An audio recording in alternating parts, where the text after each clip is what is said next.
A Idade Média, que começou com a queda do Império Romano, é frequentemente descrita como uma época de obscurantismo e declínio intelectual. Os livros eram raros e a maioria das pessoas não sabia ler. No entanto, esse período histórico foi muito mais vibrante intelectualmente do que se pode imaginar.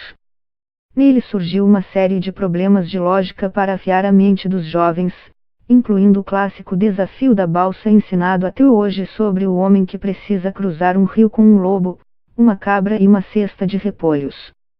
Ele não pode deixar o lobo comer a cabra, nem a cabra comer o repolho, mas na balsa só cabe ele e mais um elemento. O autor desse e de diversos outros enigmas foi o monge Alcuino de York, em seu tempo conhecido como o homem mais letrado do mundo. Ele escreveu um livro só com esse tipo de problemas. Seus desafios consolidaram na Europa as bases para um ramo da matemática chamado análise combinatória, tipo de cálculo que hoje está por trás da programação de computadores e da criptografia moderna. Sua história de vida ajuda a desafiar o estereótipo sobre o período.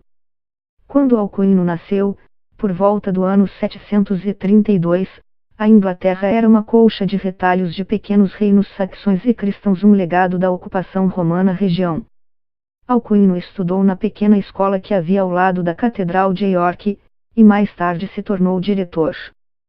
Sob sua administração, o colégio se tornou um dos mais prestigiados da Europa.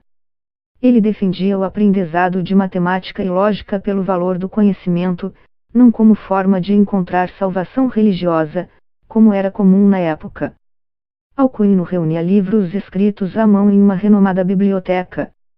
Além de obras dos primeiros pensadores cristãos, ele tinha fragmentos escritos por filósofos gregos e romanos.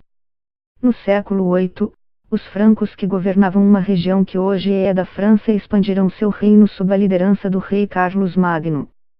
O Império Carolíngio foi crescendo até incluir grande parte da Europa, com a ideia de expandir as fronteiras da cristandade. Além de líder militar poderoso, Carlos Magno era um estudioso.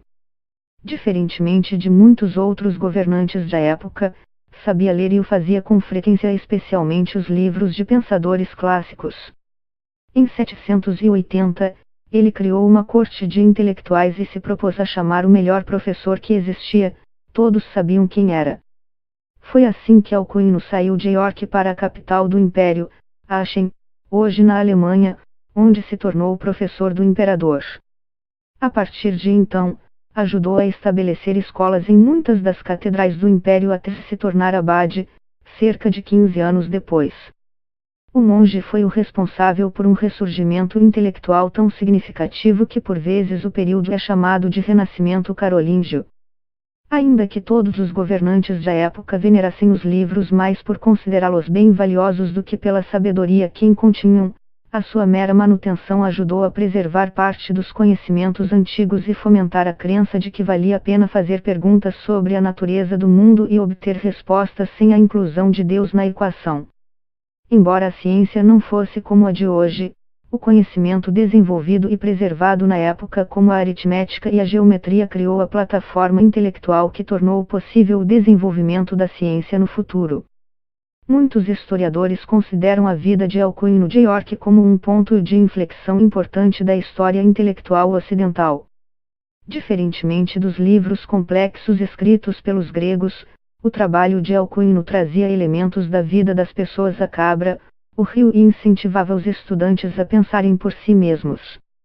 A resposta para o desafio da balsa, aliás, é levar primeiro a cabra, voltar, pegar o lobo, levar para o outro lado e deixá-lo lá. Na volta, trazer a cabra para que ela não fique sozinha com o lobo, deixá-la do primeiro lado, pegar o repolho, levá-lo para o outro lado e voltar novamente para pegar a cabra. Os enigmas podem ser resolvidos com tentativa e erro, mas, como explica a Notícias a matemática Hannah Fry, há uma maneira de ordenar claramente as possíveis soluções, a análise combinatória. Esse tipo de desafio é a gênese da ideia de análise combinatória, analisar todas as possibilidades e contá-las de forma ordenada, lógica e sistemática, diz a professora da University College London, UCL, em Londres.